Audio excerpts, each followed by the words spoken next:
Gets it in and gets it down. Here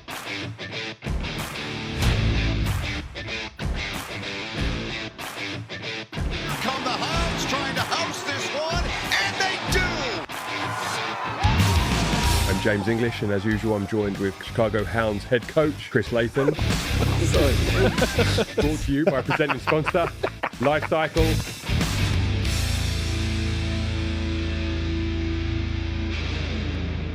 Welcome to the Big Dog Podcast, the official podcast of Chicago Hounds Rugby. I'm James English, and as usual, I'm joined with co-host and Chicago Hounds head coach Chris Latham. Good to be back. Thank you. Thank you, Chris. And today we are joined by Noah Brown and MLR OG Nate Auspurger. So welcome, guys. Thanks for having us. Yeah, it's a pleasure. Nate, you've been around the MLR a long time now. You came through the American rugby system. Has this year been different? What are the differences for you?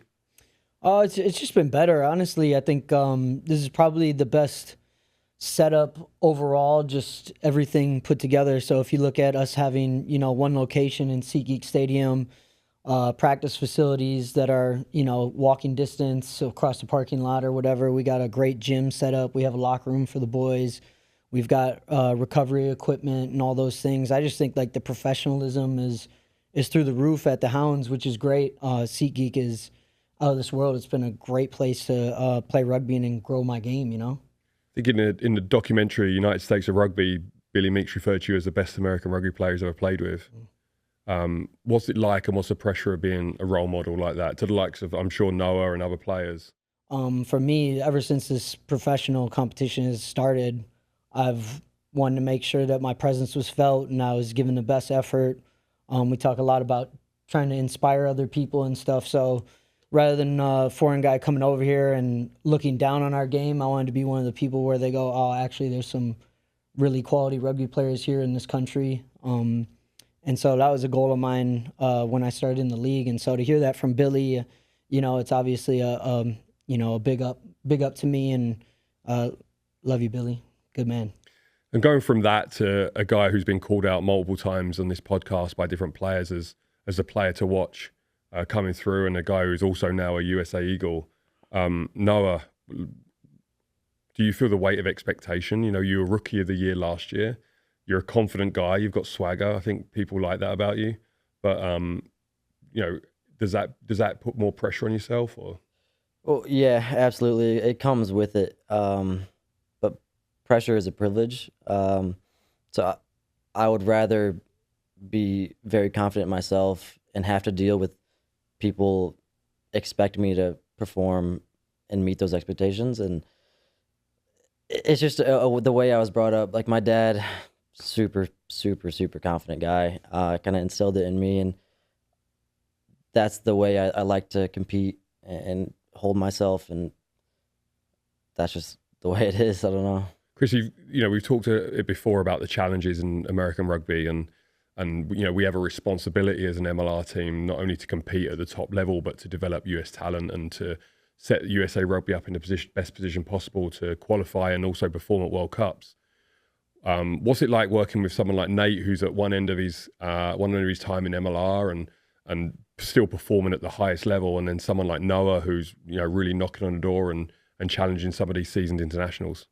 I think the beast within the athlete is very similar, but then it's how they control that inner beast and that inner drive within themselves and where they put that energy to drive it. And, and then you can see that in different stages of their careers in these two guys. You look at Nate, who now spends his time on himself, getting himself physically and mentally right to be able to perform, because he knows that he's done everything through the week that he needs to do to be his very best.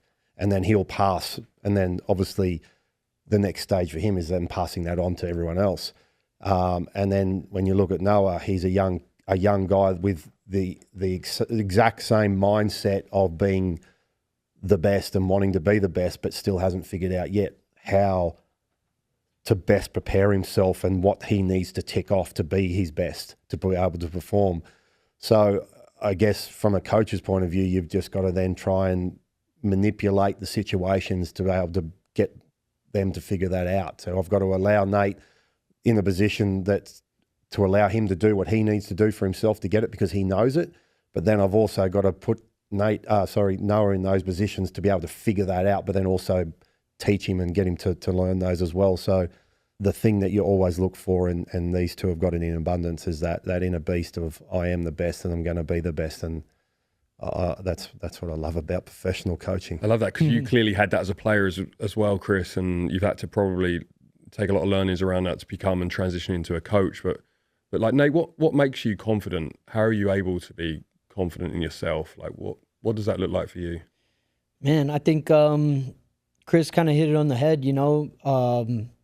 My preparation is really key. I get up 2 hours before I'm going to have to leave to be where I need to be at, just so that I'm available to wake up and do my Bible study or my reading or my prayers, get my breakfast, and just tick certain things off, and I've been around the game long enough where even when those things don't go right, I actually know how to still believe. It's not like, oh, my watch says that I scored a 70 and now like I'm about to have a bad training session. It's like, it's all putting a bunch of the pieces of the puzzle together to put myself in the best position to perform. And then after that, it's like, man, I think just trust God and trust your abilities and, control what you can control. I think, a bit cliche, but if I were to wrap it up, that's really it, And you've been in that pro environment since 2018, so you've been able to really get to learn and understand yourself and to get the best out of yourself. Noah, have you learned much from Nate, or is this more about seeing what these other experienced players are doing and finding what works for you? Absolutely. Even last year was my first year in the league, and it was my first year of seeing like true professionals. Like I was with the Sevens and maybe like Perry Baker and them, but you're not in their day in, day out seeing them and their habits and what they're doing. So I was lucky enough to have Nate and Billy Meeks, who are very similar in how they prepare themselves and so meticulous. And there's been a lot of things that I've been able to take from that because I'm very much more of a type B type of person, like just go with the flow and see how things go. And I just put so much work in to hopefully it works out. But seeing them do these things, it's making me want to structure things better and do these things because the proof's in the pudding with the longevity of their careers and the efficiency that they get done. Do you two feel like you're competing? Always. All the time. Always. I hope so. Every day. Yeah. But that's what makes us so close, I feel like. Because he said it too, is like we are a lot of the same internally. We both have that very hard-headedness to us. So, at the training fields, we're always trying to take each other's heads off for sure. Yeah. But after that, we're going over film together and we're looking at things, talking through things. So, it makes two swords sharper, Yeah, I think as long as we have respect, like Noah would be the first person, if I cross the line of respect with him, he's going to check me and I'd be the first person to check him as well. And we've never even had that. But as long as there's that, bring everything else on, because we're happy to be out on the field competing. We're happy to be in the gym. It's like we're competing, but at the same time, it's like last week I got a yellow card from a tackle, but Noah's coming across the field to let me know, yeah, I saw you got the shot on the guy. Yeah. You know what I mean? So it's that's the fun energy that we get to have when you're playing rugby and playing professional sport too. And on the field, I only want to have people on my team that have the same mentality as that. Is they'll put their head through someone for you, and even just they think they're the best in what they're doing. I don't want someone who's tiptoeing around and shying away from stuff and shying away from how good of a player he is. I want everyone to know how good they are and express it. Confidence is clearly a really important part of you guys performing at the highest level. You as well, Chris. How do you ever walk the fine line or played with players who can often cross that line into arrogance, and how can that affect both your performance and that team environment? Yeah, I think it's like we build all this trust every single day. And, quite honestly, it's like, all right, the guy you are at training is the same guy I want to see on the field. So, there is a switch to being at a training session to being in a game, no ifs, ands, or buts. But it's like, I don't want someone who I don't know who's going to show up. And how much of it is backing it up, Noah, for you? Talking big and being able to back it up? That's what I was just going to ask is there's a difference between in practice with your own boys, like that's more confident. And if you're acting arrogant there, like talking shit to your own boys, that's just not play on. But if you're out there on the field against other guys and you're telling them, you take them out of bounds, you're telling them everything you just did to them and you're going to do it again, you better not come back down this way. That's different to me. And I want to know, in your guys' opinions, what's the difference between confidence and arrogance? I think, Chris, you're perfectly lined up to answer that. Yeah, I've been on both sides of it in giving it. Like, I've given it to players and then they've come back down that channel and, you know, there's not a greater picture and clip of Jason Robinson beating me in a phone booth on a Lions tour in Brisbane with 5 meters. I gave him the 5 meter channel, and as he was coming, I've gone, take it if you dare, take it if you dare, and he took it. That's the trade-off. Yeah, that's the trade-off. But that's fun. Like, that's a fun way to play the game. Exactly. There's that. But again, I keep coming back to it, and I'm very passionate about it. And you can word it whichever way you want. And you know, we've worded it as feed the pack. Is everything that I say and do on the field and off the field is about making sure that I'm giving my best version to the guy next to me in the team. And you know, that to me is the difference between arrogance and being cocky. And if I'm doing it to better the team, then I think it's play on. But if you're doing it for your own self-worth, then you know, it's your I pretending. think we've all been around that in life, not just in rugby. It's like there's very clearly people who are in it for themselves, and there's very clearly people who want to achieve something as a group or with other people or contribute.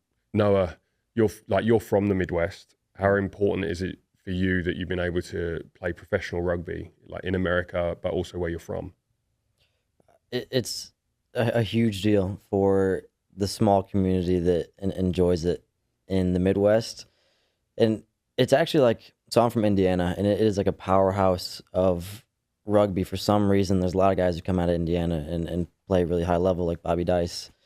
But playing in Chicago, like the Midwest team, it's such a huge thing for all the kids. I got a younger brother who went to the same high school, so like I've had a long line of players that I've went back and helped coach, and like it's so gratifying to see them and even like their parents reach out and say, what you've done with Chicago and all this has inspired my kid or inspired me to do this and go out and train and go out for this team. So that just warms my heart, and I hope that guys like me and Nate can keep inspiring those hardy Midwest kids, you know?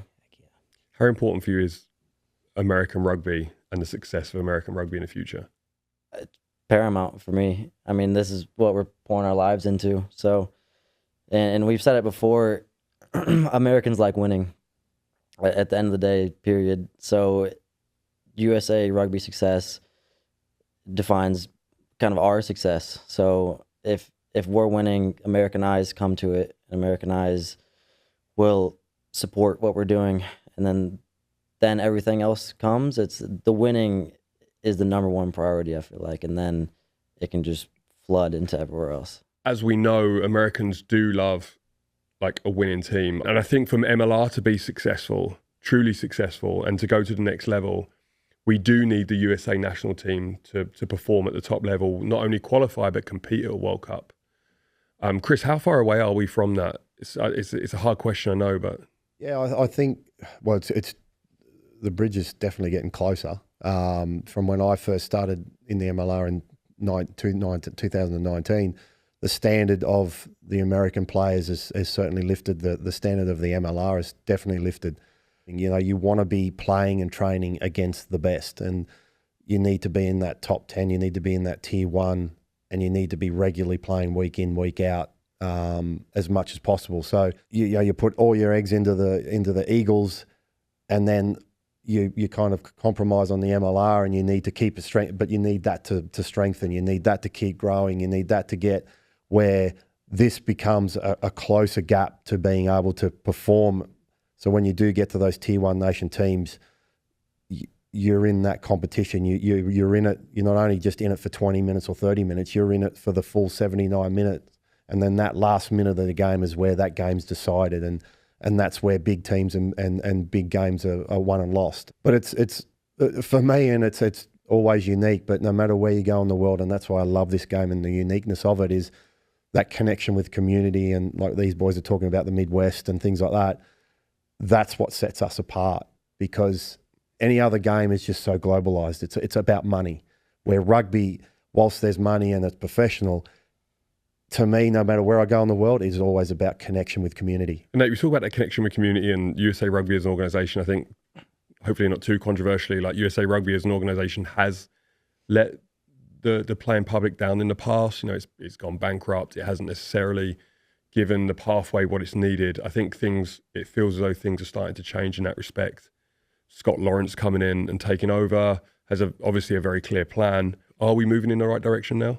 Yeah, I think Scott's brought a lot of really good things in. I think he started with the foundation of similar to what Chris has spoken about is, you know, our mission is to aspire or to inspire the next generation of rugby players, and to understand that this younger generation, i.e. Noah's and them, could be playing in 2031 in a Rugby World Cup, you know, quarterfinal on home soil at, like, you know, LA SoFi Stadium. That's the image, and it's pretty humbling as a guy who wants nothing more than to win right now, to kind of step aside from that mission and buy into the other mission that Scott's asking us to buy into, which is really laying a foundation that is going to be sustainable and that's going to lead us to where we want to go. You know, I just think it's funny because it's a heck of a ride and a heck of a journey. But I think Scott has done really well to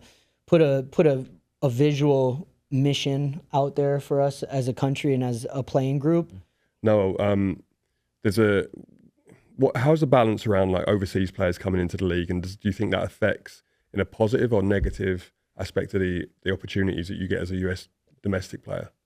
I've actually loved having the foreigners come over, and like take Ali Devoto for an example. He came over here, and I've just tried to pick his brain as much as possible on how he sees the game, and just like get a nugget from these guys. And then if you get enough nuggets, then you can put it all into your game, and maybe you get to a place where they've been. So I think having the foreigners come over is a good thing on one hand, because the younger guys learn so much. I'm hoping that in 5 years, maybe even 10 years time, that it doesn't matter if foreigners come over here, because the level is so good of Americans that, like, yeah, bring them over if they want to play in these places, but we have the amount of players that are just as good. That's what I want to get to. Well, to get more of the story of last season, tune into United States of Rugby on Roku. Episode 2 in particular focuses on Nate and Noah's story and their journey. But a big thank you guys for all joining us today. Noah, Nate, Chris, appreciate your time. Your insight is really valuable for us as management and coaches, but also as we continue to drive this organisation forward. Tune in for our games on ESPN and Fox Sports Chicago this year. Guys, up the Hounds. Best of luck for the rest of the year, and appreciate your time. Up the Hounds. Up the Thank Hounds, you. baby. Thank you. Go Dogs.